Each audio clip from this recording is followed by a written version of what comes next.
müsabiqəsinin ikinci mərhələsinin suallarının izahı. Ümid edirəm işləmisiniz və aydın olmayan sualların izahını dinləyəcəksiniz. Birinci sualda karbon bir dənə kimya formulu uyğunluğu göstərməliyik. Karbon bir dənə 4 dənə hidrogen A, B, C-dən uyğun gəlir. Bura karbon olsa 4 dənə hidrogen ətrafında olacaqdır. İkincidə bir dənə karbona 2 dənə oksigen uyğun gələcəkdir. Üçüncüdə bir dənə azota 3 dənə hidrogen A uyğun gələcək. B, C, A, B variantındadır. İkinci sualda hansı halda metal və qeyri-metallar, metalın altından metal, üzbə-üzə qeyri-metal uyğun gəlməlidir? O elə A variantıdır, çünki dəmir, mis metal, karbon, azot qeyri-metaldır. Üçüncü sualda verilmiş nüvə ətrafında elektron paylanmasını müəyyən edin. Fikir verirsinizsə 4 dənə proton veriblər. Bənövşə rənginə belə deyək, 4 dənə proton. Biz eləməliyik ki, həmin atomda da 4 dənə də elektron olsun. Burada B variantında 1, 2, 3, 4, 5 dənə. Buna heç baxmağa ehtiyac yoxdur. Digər variantlarda C-də də 5 dənədir, burada ehtiyac yoxdur. A və D variantı.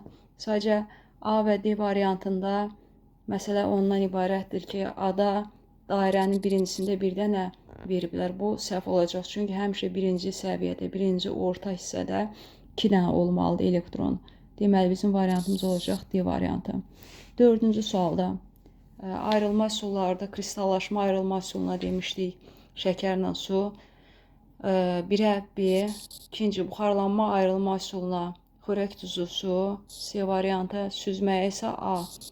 Deməli, B, C, A olacaq dördüncü sualda B variantı. Beşinci sualda kimyəvi hadisəni müəyyən edin. Kimyəvi hadisə zamanı tərkib dəyişirdi. Havadan azotun alınması sadəcə azotu çıxardırlar, bu zaman tərkib dəyişmir. Qumun su ilə qarışığı sadəcə qarışıqdır, qarışıq zamanı tərkib dəyişməyəcək. Sudan oksigen alınması, bəli, suyun formulu bilirik H2O-dur, oksigen isə O2. Sudan oksigen alınması tərkib dəyişdiyinə görə bunu kimyəvi hadisə götürəcəyik. 5-də C variantı. 6-cı sualda doğru olanı müəyyən edin. X bir analiz edək. X aniondur.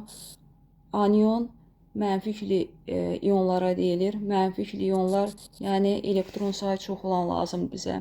Anion mənfi yüklü ionlardır. Deməli, anion bir yanına yazaq mənfi, kation isə müsbət yüklü ionlardır. İndi X-dan başlayaq. Deməli, baxaq ki, görək həqiqətən də X yükü mənfi 1-ə bərabərdir. Baxırsınız, X-in elektron sayına bizə veriblər A, X-in elektron sayını veriblər bizə A. Proton sayını veriblər A çıx 2. Ya bunu 2 yolla həll edə bilərik. A çıx 2 çıx A bərabərdir mənfi 1-ə. Burada A gedəcəkdir. A olacaq mənfi 2, mənfi 1 qalacaqdır.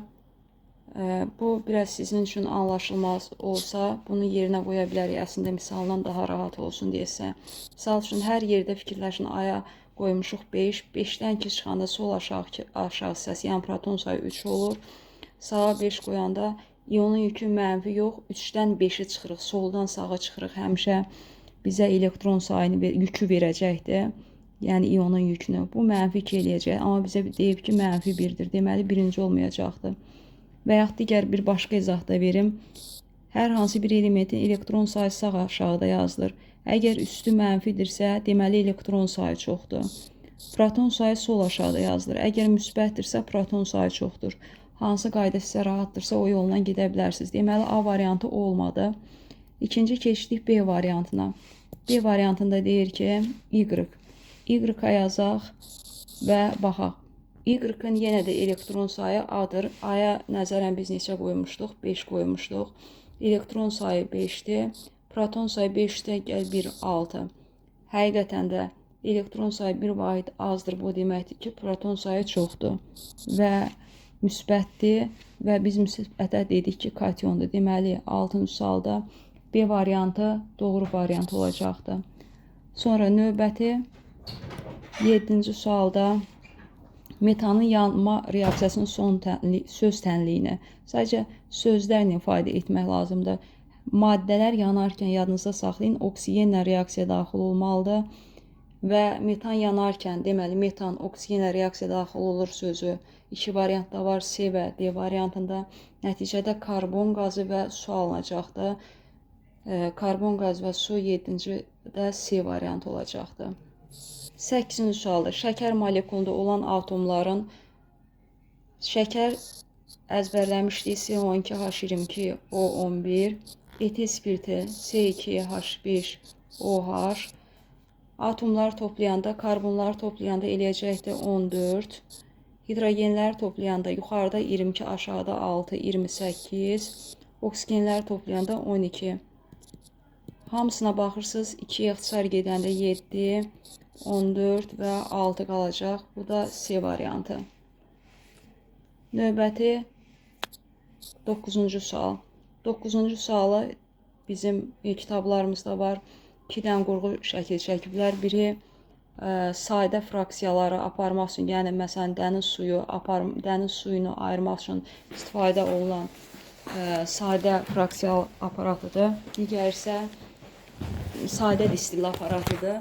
Biri də digər isə fraksiyal distillədir. Burada sadə distillədir. Bu zaman duzlu sudan ayırmaq üçün istifadə olunur və burada 2 dənə variantda var ki, duzlu sudan duzun təmiz ayrılması üçün, duzlu sudan suyun təmiz ayrılması üçün. Qabdan su ayrıldığına görə B variantı uyğun olacaqdır. 10-cu sualda deyir ki, verilmiş atom modellərinə əsasən doğru olan ifadəni müəyyən edin. Deməli, birinciyə fikir verin, dairənin ortasına nüvədə 6 proton, 6 neytron, ikincidə 6 proton, 8 neytrondur. A. Verilmiş modelləri fərqli kimyəvi elementlərə aiddir. Bu səhv fikirdir, çünki proton sayı eynidirsə, bu eyni elementdir. Birinci atom kütlə ədədi, ikinci atom kütlə ədədinə bərabərdir. Bu səhv fikirdir. Birinci atom kütlə ədədi 6, yəni 6, 12 eləyəcəkdir, toplayırıq. İkinci atom kütlə ədədi 14 olacaqdır. C variantı, hər iki atom neytron sayı fərqi olduğu üçün onların nüvə yükü də fərqlidir. Nüvə yükünü bizə verən proton sayıdır, proton sayı nüvə yükünü bildirəcəkdir. İkisində də 6 proton olduğuna görə nüvə yükləri eynidir. D variantında verilmiş modellər eyni kimyəvi elementlərə aiddir. Bunu A variantını izah edərkən demişdik. Çünki nüvələrində proton sayı eynidir. Deməli, 10-cu sualda D variantı bizim doğru cavabımızdır. Keçək növbəti 14-cü sualda. Fikir verin, deyir ki, 18 qram xörək duzu 50 ml suda tam həll olur.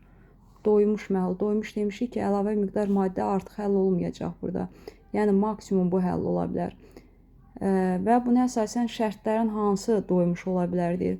Biz deyirik ki, tənasübdə belə quracaq. 50-də deyir 18 həll ola bilər. 50 ml suda 18 həll ola bilər. 200 millidə nə qədər həll ola bilər? Bunu tənasüblə həll eləsək, x bərabərdir 72. Baxın, fikir verin, birincidə bizə elə 72 veriblər. Deməli, bu doymuş məhlul olacaq. Keçdi ikinciyə. Yenə də 50-də 18 həll olursa, bunlar bizə veriblər 100. 100-də nə qədər həll ola bilər? X. X eləyəcək 36. Amma bunlar bizə veriblər 28. Deməli, bu doymuş deyil. Üçüncüdə, yenə də 50-də 18 həll olursa, 200 millidə nə qədər həll ola bilər? Bu 4 eləyəcək 32, yenə də bayaqkıda 72. Bu isə yenə də doymuş, hətta ifrat doymuş məhluldur. Yəni artıq da həll olan, yəni həll olan artıq kök edə bilər. Düzgün variantımız 1 və 3-cü olacaq. Növbəti 15-ci sual. Metal kürənin halqadan keçib keçmədiyi yoxlanılır. Bunu digər fənlərdə də bilirsiniz ki, yəni 15-ci sual haqqında artıq məlumatlısınız digər fənlərdən də. Sonra bu kürə bir müddət qızdırılır. Qızdırılanda bilirik ki, genişlənir. Deməli, bu A vəziyyəti burada nə olubdur? Qızdırılıbdır. Qızdırılıb və ikinci haldır da. Çünki birinci hal da soyuq idi, qızdırılmamışdı. İndi bu şərtlər doğru ifadəni müəyyən edin deyir. B birinci halına uyğundur. Deməli, yanında yazmışıq B birinci halına uyğundur. Bəli, 15-ci sualda. Sonra B ikinci halına uyğundur. Bu artıq səhv cavabdır. Adam B-yə qızdırılma zamanı baş verir. Adam B-yə soyuma zamanı baş verir. A-dan B-yə soyuma zaman baş verir. Bəli, D variantı doğru variantımızdır. 16-cı sualda hansı maddələrin adları doğru verilib? Birinci dəm qazıdır, karbon qazı deyil, bu səhvdir. İkinci aseton düzdür. Üçüncü naşatır spirti düzdür. Kalium yox, kalsium xloriddir. Sonuncu kalsium xlorid. Deməli, ikinci və üçüncü doğru variant B olacaq. Yox, orada sual qaldı. 17-ci sual. A, B, C, D süzgəc kağız üzərində kağız xromatografiyası var. Daha yaxşı həll olanlar daha sürətli hərəkət edirdi. O hissələrə aid olan bir çalışmadır bu. A qarışığı B və D-nin qarışığıdır. Fikir verin, A-dan yuxarı qalxanda B-nin, bəli, B var və D var. D-də eyni zamanda bu da var. Amma və eyni zamanda A, C-nin də qarışığıdır. Deməli, birinci ifadə səhvdir.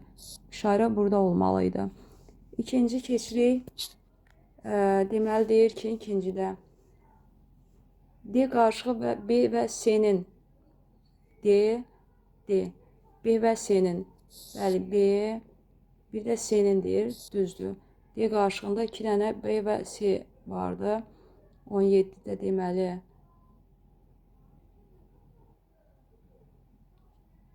deməli 17-ci sualda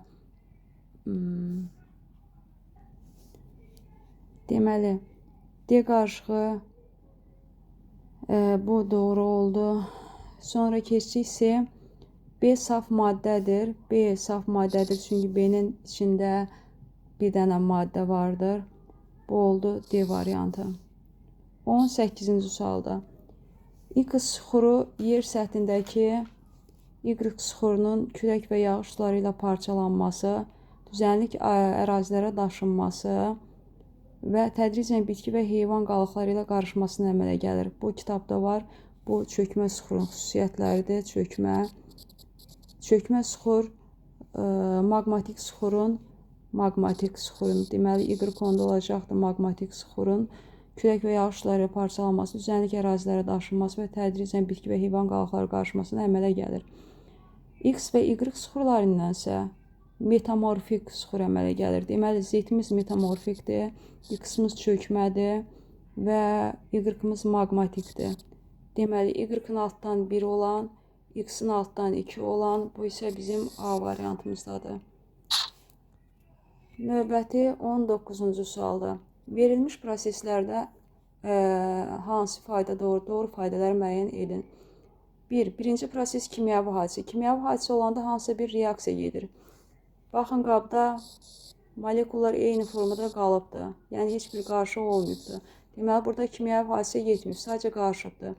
İkinci proses kimyəvi hadisəni ifadə edir. Bəli, 2 boz, 2 qırmızı birləşiblər, boz, qırmızı bir yerdə. Deməli, kimyəvi hadisə baş veribdir. 3. Kimyəvi proses fiziki hadisəni ifadə edir. İkinci proses fiziki hadisəni ifadə edir. İndi dedik ki, kimyəvi hadisəni ifadə edir. Birinci prosesdə başlanğıc molekullar istənilən nisbətdə götürmək olar. Bəli, bu qarışıqda istənilən nisbətdə götürə bilir. Qarışıqların xüsusiyyətidir. İkinci prosesdə başlanğıc molekullar öz xassəsini itirir. İkinci prosesdə kimyəvi birləşmə əmələ gələrkən bəli, öz başlanğıc xassəsini itirir. Hər iki proses zamanı yeni maddə əmələ gəlir. Xeyr, birinci proses zamanı yeni maddə əmələ gəlmir. Deməli, 2, 4 və 5-ci variant A variantı 19-cu sualda. 20-ci sualda izotoplarının təbiətdə say nisbəti uyğun olaraq 2-nin 3-ədir. Bunu hesablamaq üçün yəni 2-ni vurmalıyıq verilən birincinin öz qiymətinə, 3-də vuracaq 37-yə. 2-ni 35-ə vuranda 70 üzərinə gəlsin. 3-ü 37-yə vuranda 3 dəfə 7, 21, 3 dəfə 3, 9, 111 və deməli 1, 8, 181 bölünsün 5 eləyəcək. Çünki 2 3-ə nisbət yayılıb, ümumi 5-dir. Bu deyiləcək 3, 36 tam, deməli 10-da 2. 36 tam 10-da 2 A variantı. İçək növbəti deməli 21-ci sualda kükürt tozundan bir miqdar sınaq şüşəsinə töküb aşağı hissəsini qızdırırlar və ərimiş kükürt qaynamağa başladıqda içərisində soyuq su olan stəkana əlavə edirlər. Sonra bu maddəni sudan ayırıb açıq havada bir müddət saxlayırlar. Deməli, birinci halda plastik kükürt, kristallik kükürt, deməli, kristallik kükürt birinci halda çevrilir plastik plastikə qızdırılır, sonra stəkana əlavə edilir, plastikə çevrilir, bu birinci haldadır. İkinci halda isə plastik kükürt havada bir müddət saxlanılandan sonra keçid olur kristallik kükürt. Bu isə ikinci halda. Deməli, birinci hansı fayda doğrudur deyil. Birinci halda plastik kükürt kristallik kükürtə çevrilir deyil. Səhvdir. Tərsini dedik, səhvdir, tərsini dedik, mənfi. İkinci halda plastik kükürt kristallikə çevrilir. Bu doğru fikirdir. Üçüncü, birinci halda kövrək maddə alınır. Xeyr, plastik deyirik, bu kövrək maddə getmir. İkinci halda 8 kükürt atomdan ibarət maddə, bəli, kristallik kükürt S8 yazılır. Birinci halda sarı rəngli, plastik kükürt qonur rəngli verilibdir, sarı rəngli deyil. Beşinci səhv fikirdir deməli oldu. Doğru fikrimiz 2 və 4-cü C variantı. Sonra növbəti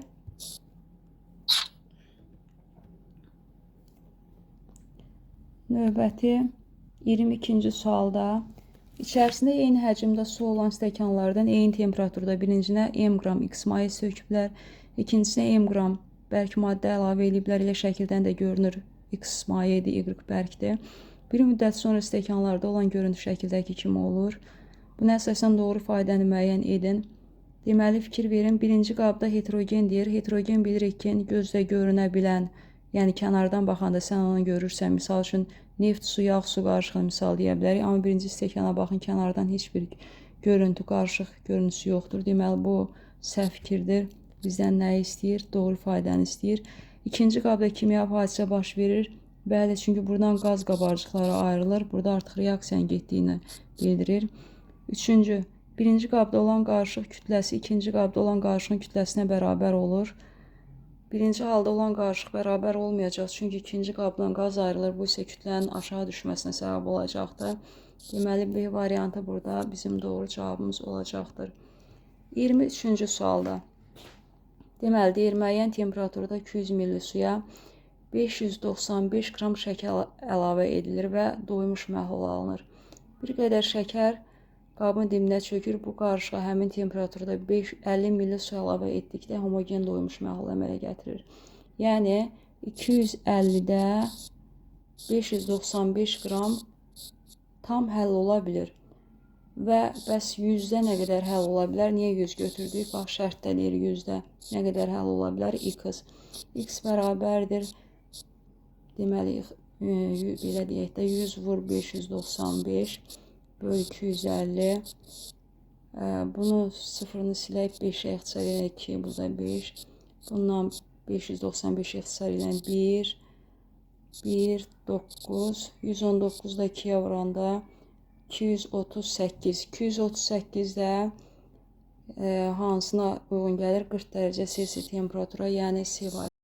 4-cü sualda deməli, bunu bir öz qaydasına izah eləsək, birinci element X, oksigenin 8 dənə, yəni proton sayı var. 4-ü 8-ə vuracaq 32 və mənfidir. Üstə gələcək 2, mənfi olanda toplayırıq. Digərində Y üstə gəlsin, yenə də 32. 3 mənfidir, toplayırıq 3. İndi fikirləşin. Birinci deməli eləyir X üstə gəl 34. İkinci eləyir Y üstə gəlsin 35. Sizcə burada X yoxsa Y daha böyük rəqəmdir, eyni bərabərliyə gəlməlidir. Təbii ki, X daha böyük rəqəmdir. Yəni, bu B variantında var, X-in böyük olan D variantında var. Sonra keçək ikinci. Neytron sayının, yəni müsbət mənfi heç bir aidiyyatı olmadığına görə neytron sayı maddədə bərabərdirsə, deməli elementin özündə də bərabər olmalıdır B variantı. Və yaxud da deyək ki, məsələn, oksigenin mənə proton sayını verməyiblər. Mən bunu necə bilə bilərəm ki, yəni neçədir? Deməli, hər ikisində oksigen eyni saydadır. X-in üzərinə fikirləşin müsbət 2 gəliblər, ikincidə Y-in üzərinə müsbət 3 gəliblər. Amma eyni rəqəmə gəlməlidir. Yenə də həmin yolla yanaşsaq x böyük olacaqdır. 24-cü sualda B variantı. Və sonuncu 25-ci sualda deməli, bayaqki məsələyə oxşuyur. Temperatur 20 dərəcədə 100 ml suda 60 qram maddə həll olur. Temperatur 60 dərəcədə 100 ml suda 80 qram maddə həll olur. Deməli, 60 dərəcədən 20 dərəcəyə qədər soyudanda deyir nə qədər yəni maddə çökəcəkdir. Dedik ki, 60 dərəcədə 80 qram maddə həll olur 100 ml-də. 100 üstə gəlsin 80, deməli məhlum olacaq 180. Soyudanda 180, 60, 80-dən 60-a düşürsə 20 çökür. 90 qramlıq məhlulda nə qədər çökəcəkdir? X eləyəcək, deməli 2, 10 eləyəcəkdir. Variant C variantı.